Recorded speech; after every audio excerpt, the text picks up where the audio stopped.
और अब चलते हैं खबरों के सफर पर प्राइम टाइम बुलेटिन के साथ। देश की एकता और अखंडता की रक्षार्थ विदेशी विधर्मी आक्रांताओं से जीवन पर्यंत संघर्ष करते हुए अपने जीवन की आहुति देने वाले वीर शिरोमणि सम्राट पृथ्वीराज चौहान की 858वीं जयंती ज्येष्ठ कृष्ण द्वादश के अवसर पर मनाई जाएगी। इस संदर्भ में सम्राट पृथ्वीराज चौहान समारोह समिति की बैठक रसोई बैंकेट हॉल स्वामी कॉम्प्लेक्स पर आयोजित कर खेलकूद संगोष्ठी, मुख्य आयोजन व पुष्पांजलि के कार्यक्रम की रूपरेखा तैयार की गई। देश की एकता और अखंडता की रक्षार्थ विदेशी विधर्मी आक्रांताओं से जीवन पर्यंत संघर्ष करते हुए अपने जीवन की आहुति देने वाले वीर शिरोमणि सम्राट पृथ्वीराज चौहान की 858वीं जयंती ज्येष्ठ कृष्ण द्वादश के अवसर पर मनाई जाएगी। इस संदर्भ में सम्राट पृथ्वीराज चौहान समारोह समिति की बैठक रसोई बैंकेट हॉल स्वामी कॉम्प्लेक्स पर आयोजित कर खेलकूद संगोष्ठी, मुख्य आयोजन और पुष्पांजलि के कार्यक्रम की रूपरेखा तैयार की गई। बैठक में निर्णय लिया गया कि 1 जून को सायंकाल 5 बजे संगोष्ठी का आयोजन राजपूताना संग्रहालय नया बाजार में किया जाएगा। जयंती की पूर्व संध्या के अवसर पर मुख्य समारोह 2 जून 2024 रविवार को सायंकाल 6 बजे से सांस्कृतिक कार्यक्रम और पुरस्कार वितरण कार्यक्रम करते हुए तारागढ़ पर्वत श्रृंखला पर स्थित सम्राट पृथ्वीराज चौहान स्मारक अजमेर पर भव्य और गरिमापूर्ण समारोह मनाया जाएगा। 3 जून को प्रातः 6:30 बजे पुष्पांजलि स्मारक पर आयोजित की जाएगी। सम्राट पृथ्वीराज चौहान जयंती के अवसर पर विभिन्न खेलकूद प्रतियोगिताएं आयोजित की जाएंगी। Samrat Prithviraj Chauhan rifle shooting championship का आयोजन करणी स्पोर्ट्स शूटिंग एकेडमी के तत्वावधान में 23 मई को चंदवरदाई नगर स्थित एकेडमी रेंज पर किया जाएगा।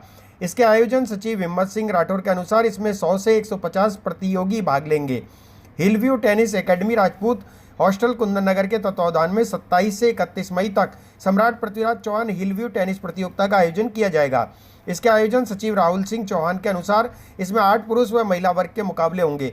सभी कार्यक्रमों में अजमेर विकास प्राधिकरण, नगर निगम, पर्यटन विभाग, भारतीय इतिहास संकलन समिति, पृथ्वीराज चौहान ऐतिहासिक और सांस्कृतिक शोध केंद्र, महर्षि दयानंद सरस्वती विश्वविद्यालय, भारत विकास परिषद, मुख्य व समारोह समिति का सहयोग रहता है। बैठक में संपत सांकला, कमल प्रकाश, विनीत लोहिया, डॉक्टर अरविंद पारिक, शिव प्रसाद गौतम, महेंद्र कुमार तीर्थानी, डॉक्टर राजू शर्मा, रामस्वरूप कुड़ी, पुरुषोत्तम तेजवानी, विक्रम सिंह, दुर्गा प्रसाद शर्मा, जितेंद्र कुमार जोशी सहित समारोह समिति के बंधु उपस्थित रहे। आज सम्राट पृथ्वीराज चौहान समारोह समिति के कुछ मुख्य लोगों के साथ के अंदर स्वामी कॉम्प्लेक्स के चतुर्थ तल पर बैठक आयोजित की गई, जिसकी सम्राट पृथ्वीराज चौहान की आगामी जो 2 जून को होने वाली पृथ्वीराज जयंती के मुख्य समारोह को लेकर तैयारी की गई। और वर्तमान में चित्रकला गायन प्रतियोगिता के जो 50 स्कूलों के अंदर हमने चित्रकला की ड्राइंग प्रतियोगिता के लिए हमने प्रेषित किए, तो उसमें बहुत भारी उत्साह बच्चों में देखा गया, स्कूलों में उत्साह देखा गया। राज्य सरकार द्वारा भी उनको अनुमत आदेश दिए गए। उसके लिए हम शिक्षा विभाग के भी आभारी हैं कि उन्होंने इस कार्यक्रम को बहुत तन्मयता के इस काम के अंदर लगे हैं। और आगामी 1 तारीख को अजमेर का जो हमारा राजपूताना संग्रहालय है, वहाँ पर सायंकाल संगोष्ठी का आयोजन होगा। उसके बाद 2 तारीख को मुख्य कार्यक्रम सायंकाल 6 बजे आयोजित होगा। 3 तारीख को हमारी प्रातःकाल जब सूर्य उदय का होता है, जो कि सम्राट पृथ्वीराज चौहान के ऊपर सूरज की किरणें गिरती है, वहाँ पे भी हमने पुष्पांजलि का एक कार्यक्रम आयोजित किया है। अभी और हम बड़ी बैठक करके इसकी विस्तृत चर्चा करके विस्तृत काम को अंजाम देने के लिए हम पुनः बैठेंगे और लगभग निरंतर अभी इस माह के अंदर हम बैठेंगे ताकि इसकी भव्यता और ला सकें। मुख्य अतिथि का भी आना तय है। जब भी मुख्य अतिथि हमारा तय हो जाएगा तो मीडिया के माध्यम से भी अवगत करा दिया जाएगा। कांग्रेस नेता पित्रोदा के द्वारा दिए गए विवादास्पद बयान पर आज भाजपा शहर जिला द्वारा प्रेस वार्ता आयोजित कर पित्रोदा की बयानबाजी को एक साजिश बताया गया। भाजपा नेताओं ने कहा कि जहां एक और देश एकता के सूत्र में बंधा हुआ है, वहीं कांग्रेस इस देश को जाति और धर्म के नाम पर बांटने की कोशिश कर रही है। कांग्रेस नेता पित्रोदा के दिए गए विवादास्पद बयान पर आज भाजपा शहर जिला अध्यक्ष रमेश सोनी द्वारा प्रेस वार्ता आयोजित कर कांग्रेस के नेताओं को आड़े हाथ लिया गया। सोनी ने कहा कि कांग्रेस के नेताओं द्वारा जाति, धर्म, नस्ल भेद बताकर बयानबाजी की जा रही है, जो कि निंदनीय है। देखिए, जिस प्रकार से जैसे देश के अंदर आम चुनाव आगे बढ़ रहे हैं, हमारे लोकसभा चुनाव के चरण जिस प्रकार से आगे बढ़ते आ रहे हैं, कांग्रेस की हताशा और उनके नेताओं के जो विवादास्पद बयान हैं वो लगातार हम सबके सामने आ रहे हैं। ये कोई नई बात नहीं है। इतिहास इस बात का गवाह रहा है कि कांग्रेस ने इस देश के आज़ादी के समय से, और जब इस देश का विभाजन हुआ तो निश्चित रूप से उसके पीछे कहीं न कहीं जाति और धर्म के आधार पर जो विभाजन करने की नीति कांग्रेस की रही, जिस प्रकार से फूट डालो राज करो की नीति कांग्रेस ने शुरू से अपनाई है, हमको ध्यान में आता है कि कल ओवरसीज कांग्रेस के अध्यक्ष सैम पित्रोदा, जो कि हमारे कांग्रेस के शहजादे राहुल गांधी जी के गुरु भी कहलाते हैं, उनके द्वारा एक विवादास्पद बयान दिया और वो विवादास्पद बयान इस प्रकार का था। उन्होंने कहा कि जाति और रंग नस्ल भेद के आधार पर इस देश को विभाजन करने की उन्होंने संज्ञा दी। उनके अपने बयान में जिस प्रकार से उन्होंने कहा कि इस देश के जो पूर्वोत्तर क्षेत्र के लोग हैं वो चीनियों के समान लगते हैं, इस देश के जो दक्षिण क्षेत्र के रहने वाले लोग हैं वो अफ्रीका के लोग की तरह नजर आते हैं, इस देश के जो पश्चिम क्षेत्र के लोग हैं वो अरब देशों के लोगों के समान नजर आते हैं, और इस देश के जो मध्य भारत के लोग हैं वो अंग्रेजों के समान नजर आते हैं। इस प्रकार का एक बहुत ही विवादास्पद बयान उन्होंने दिया और निश्चित रूप से इस देश को, जो कि विविधताओं में भरा हुआ और विविधताओं में अनेकताओं के बीच में एकता का संदेश देने वाला ये देश, हमारी जाति, हमारी भाषा, हमारी संस्कृति अलग अलग क्षेत्रों की अलग अलग हो सकती है, लेकिन पूरा ये देश कहीं ना कहीं एक भारत देश के रूप में हमेशा परिभाषित होता आया है। और जब जब आवश्यकता पड़ी है ये पूरा देश एक नजर आया है, चाहे वो आजादी के स्वतंत्रता संग्राम का समय हो या देश में जब भी आपदा पड़ी हो, ये देश पूरा एक नजर आया है। उस देश को इस प्रकार का बयान दे करके और जिस प्रकार से देश के अंदर समाज को विभक्त करने का काम या क्षेत्रीय नस्ल भेद के आधार पर जो विभाजित करने का काम जिस प्रकार से उन्होंने कल बयान दिया, निश्चित रूप से निंदनीय है। घोर निंदा इसके उनके इस बयान की जाती है। और जिस प्रकार से ये ठीक उसी प्रकार की बात है कि जब प्रधानमंत्री नरेंद्र मोदी जी ने हमारी सम्मानीय राष्ट्रपति द्रौपदी मुर्मू जी को जब राष्ट्रपति बनाने का निर्णय लिया, तब भी कांग्रेस ने इसका विरोध किया। और वो कल सैम पित्रोदा के इस बयान से स्पष्ट रूप से इस बात का नजर आता है कि उस समय जो उनका विरोध करने का जो कारण है, कहीं न कहीं जो उन्होंने कल बयान दिया कि रंग नस्ल भेद के आधार पर, इसका मतलब हम ये माने कि द्रौपदी मुर्मू भी अफ्रीकन लगती है, लेकिन निश्चित रूप से इस पूरे बयान के पीछे कहीं न कहीं एक बड़ी साजिश नजर आती है। और कांग्रेस के इन नेताओं द्वारा पूर्व के अंदर भी जिस प्रकार की विवादास्पद बयान दिए गए, या कहीं न कहीं जब ये बात करते हैं कि इस देश के अंदर जातिगत गणना की बात की जाती है, तो निश्चित रूप से लगता है कि जिस प्रकार से पूरा देश अजमेर के बांग्लावास रोड पर आज अचानक एक बहुत बड़ा हादसा हो गया। इस हादसे में ट्रेलर और कैंपर की आमने सामने की भिड़ंत हो गई। इस दुर्घटना में 7 लोग घायल हो गए, जिन्हें अजमेर के जवाहरलाल नेहरू अस्पताल में भर्ती कराया गया। इनमें से 2 लोगों की हालत गंभीर बताई गई। अजमेर के मांगलियावास रोड पर आज अचानक एक बड़ा हादसा हो गया। इस हादसे में ट्रेलर और कैंपर की आमने सामने की भिड़ंत हो गई, जिसमें कैंपर में सवार 7 लोग घायल हो गए। घायल हुए सभी लोगों को अजमेर के जवाहरलाल नेहरू अस्पताल में भर्ती कराया गया। घायलों में 2 लोगों की हालत गंभीर बताई जा रही है। घटनास्थल पर पुलिस ने पहुंचकर स्थिति का जायजा लिया। सर ये मांगलेवास के पास में है, बड़कचास रोड पे हुआ था एक्सीडेंट। ये हमारे काका हुए थे, पाली से आ रहे थे, तो पाली से आ रहे थे तो हमारे को फ़ोन आया अभी 2 बजे के समथिंग फ़ोन आया, तो मतलब एक्सीडेंट हो गया कि अब ये अभी कंफर्म नहीं हो पाया कि किससे हुआ है। जिनका हुआ है तो 6-7 दिन हमारे को फ़ोन आया, तो इनको एम्बुलेंस के ज़रिए कोई साधन में जनरल लेके आए, और इसमें से 2 तो सीरियस है, 4-5 जने हल्की चोटें हैं और 1-2 जने की हड्डी टूटी हुई है। अभी उपचार जारी है, अभी देखते हैं। इनके पास कौन सा साधन था, क्या कैंपर थी, कैंपर का एक्सीडेंट हुआ। अब ये अभी सर बताने में समर्थ नहीं है कि भाई किससे हुआ, क्या ये इनको थोड़ा होश आने के बाद ही पता चलेगा। फिलहाल क्या स्थिति है यहाँ पर? फिलहाल 1-2 की सीरियस है, बाकी नॉर्मल है। आप क्या लगते हो? मैं भाई हूँ। आपका नाम? राजेंद्र। नगर निगम द्वारा संचालित बस के चालक और परिचालकों द्वारा आज चक्का जाम कर अपना विरोध जताया गया। प्रदर्शन के दौरान बस चालकों ने कहा कि पिछले 5 वर्षों से उनका वेतन नहीं बढ़ाया गया और 2 महीने से उन्हें वेतन भी नहीं मिला है, जिसके कारण उन्हें आजीविका चलाना मुश्किल हो गया है। नगर निगम द्वारा संचालित बस के ड्राइवर और परिचालकों ने आज चक्का जाम कर दिया। बस चालकों ने जानकारी देते हुए बताया कि लंबे समय से उनकी सैलरी नहीं बढ़ाई गई है और इसके अलावा 2 महीने से उन्हें वेतन भी प्राप्त नहीं हुआ। इसके कारण उन्हें घर का खर्चा चलाना भी मुश्किल हो रहा है। उन्होंने कहा कि पिछले 6 साल से उनके वेतन में किसी भी प्रकार की वृद्धि नहीं हुई है। आज सभी चालक और परिचालकों ने चक्का जाम कर विरोध जताया। उन्होंने कहा कि जब तक उनकी मांगें पूरी नहीं होगी तब तक उनका आंदोलन जारी रहेगा। 5 साल से काम कर रहे हैं हम यहाँ, ना तो आज तक हमारी कोई सैलरी बढ़ी है, और 30 महीना चल रहा है, ना कोई सैलरी आ रही है। इनको बोल रहे हैं कि सैलरी डालो तो कहते हैं निगम से बिल पास नहीं हो रहा है। अब दोनों के बीच में हम अटक गए हैं। हमारी डिमांड ये है, जब तक हमारी सैलरी पूरी नहीं आए और बढ़ के नहीं आए, जब तक हम नहीं चलाएंगे।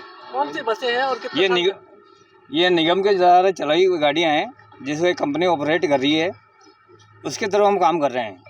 कितने लोग यहाँ आपके काम कर यह रहे कम हैं? से कम 50 आदमी का स्टाफ होगा। तो इनका अब जो पालन पोषण है किस तरह चल रहा है? पालन पोषण जो सैलरी बेच चल रहा है, इनके जहाँ से आ रही है।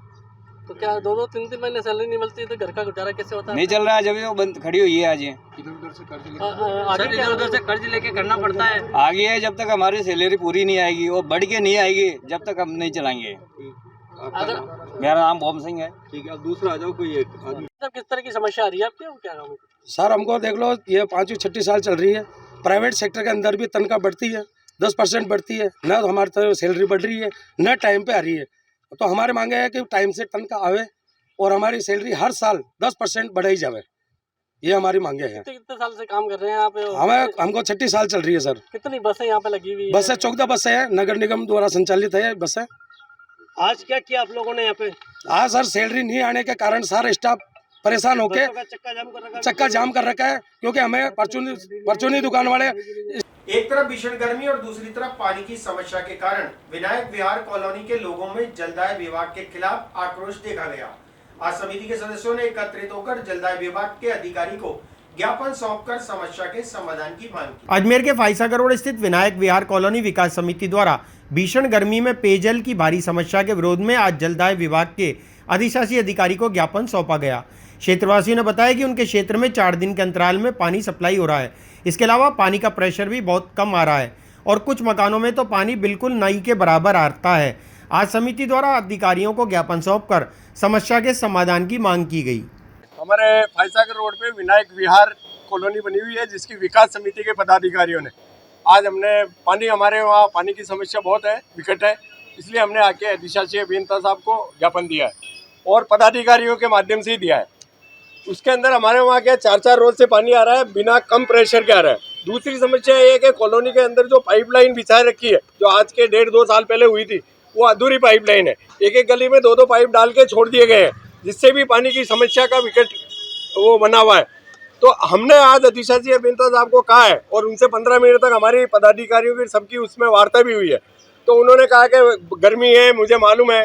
तो हमने कहा था वहाँ पीने का जब पानी का टैंकर हम मंगाते हैं तो एक टैंकर वाला 400 से 600 के बीच में पानी की कीमत हमसे वसूलता है, तो इसकी समस्या का समाधान करिए। तो उन्होंने कहा आप फिल्टर के ऊपर, उन्होंने हमारे सामने जाइए नहीं, इनको फ़ोन किया, बोले वहाँ जाके आप नोटेट कराइए, आपके तत्काल प्रभाव से टैंकर आएगा। और दूसरा पाइपलाइन के लिए उन्होंने कहा कि 15 तारीख के बाद, वहाँ मैंने सर्वे करवा लिया है, उसके बाद में मैं आपकी पाइपलाइन बिछवा के और उसकी आपकी समस्या का समाधान करूँगा। 4 दिन के अंदर 1 दिन पानी आ रहा है सर, और बिना प्रेशर के आ रहा है, क्योंकि आपको पता है आगे GC2 है हमारे वहाँ, तो GC2 के अंदर फुल पानी जाता है वहाँ। और हमारे जो बीच में कॉलोनी बची हुई है, जिसके अंदर 200 घरों की लगभग मकान बने हुए हैं, उनमें पानी नहीं आता है। तो इसलिए हमने आज जलदाय विभाग को ज्ञापन दिया। अजमेर जिला कलेक्टर भारती दीक्षित ने आज पीसांगन सामुदायिक स्वास्थ्य केंद्र का औचक निरीक्षण किया। इस मौके पर कलेक्टर ने उपस्थित चिकित्सा और कर्मचारियों को मौसमी बीमारी के उपचार, टीकाकरण पर विशेष ध्यान देने की बात कही।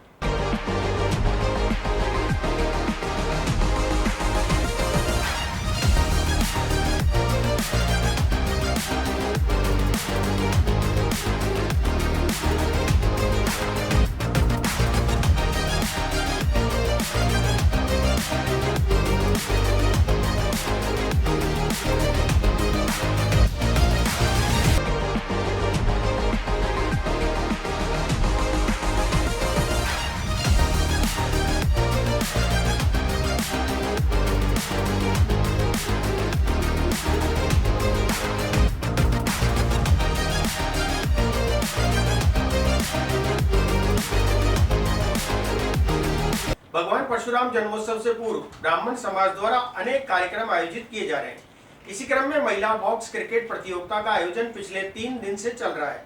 कल सायंकाल को ब्राह्मण समाज की महिलाओं के बीच सेमीफाइनल और फाइनल मैच खेला गया, जिसमें पिछली साल की चैंपियन परशुराम चैलेंजर टीम विजेता रही।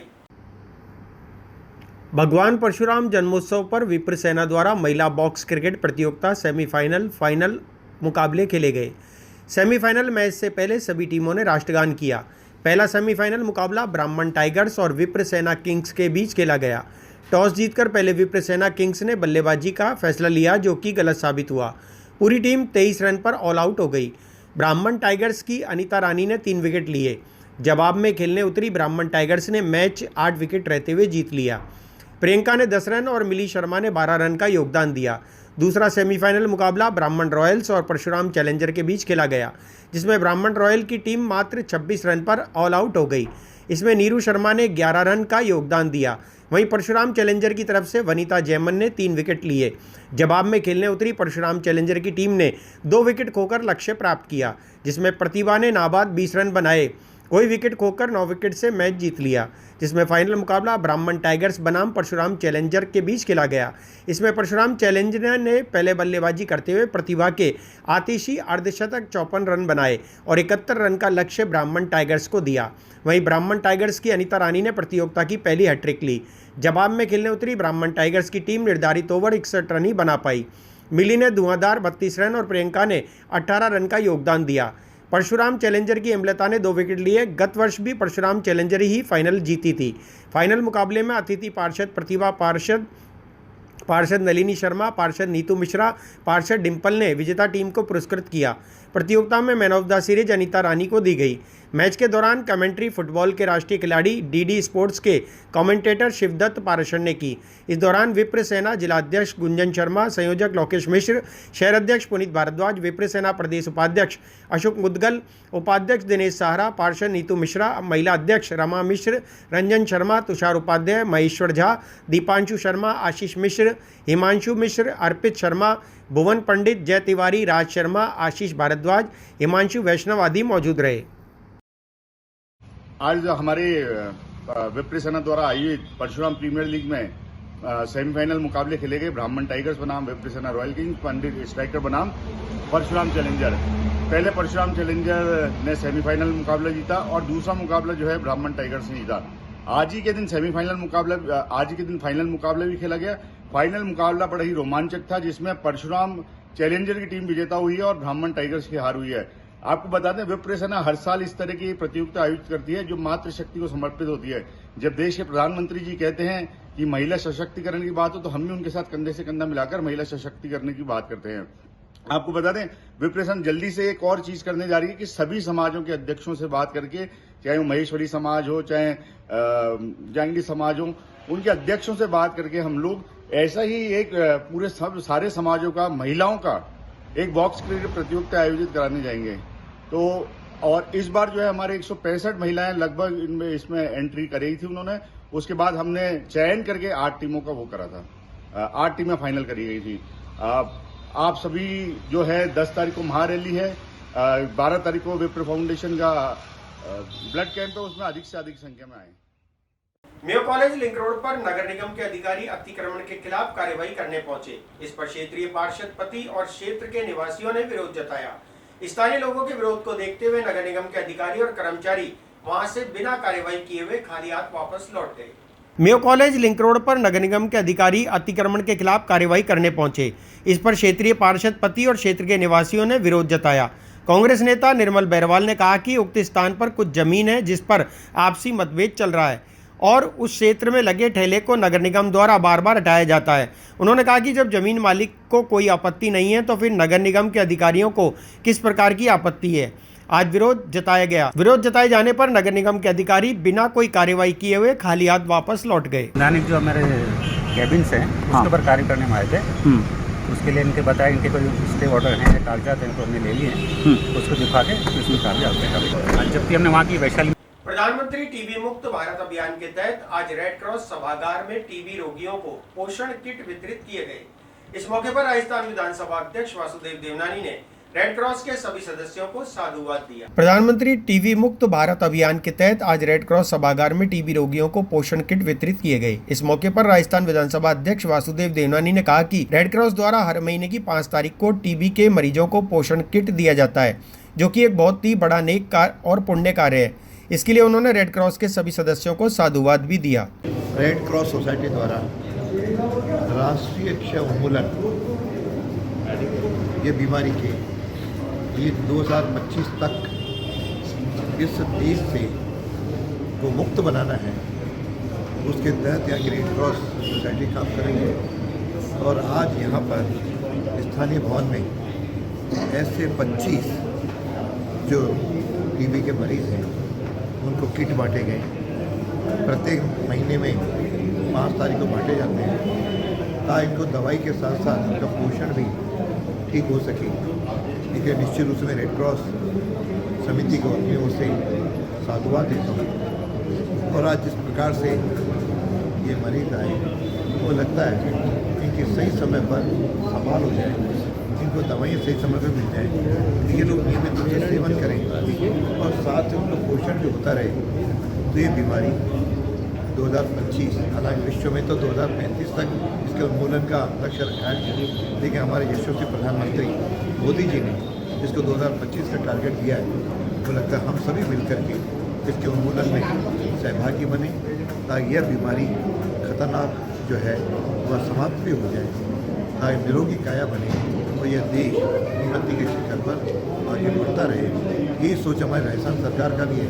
तो दोनों सरकारें मिलकर के और आम जन के सहयोग से ऐसे स्वयंसेवी संस्था रेड क्रॉस सोसाइटी की तरह की सोसाइटियों से मिल करके इस क्षय उन्मूलन को सफल बनाए, ऐसे मेरी शुभकामनाएं। समिति अजमेर शाखा ने आज, जो कि पिछले 1 वर्ष से 25 टीबी के पेशेंट को खाद्य सामग्री का प्रति माह वितरण करता है, उसका वितरण आज करा है।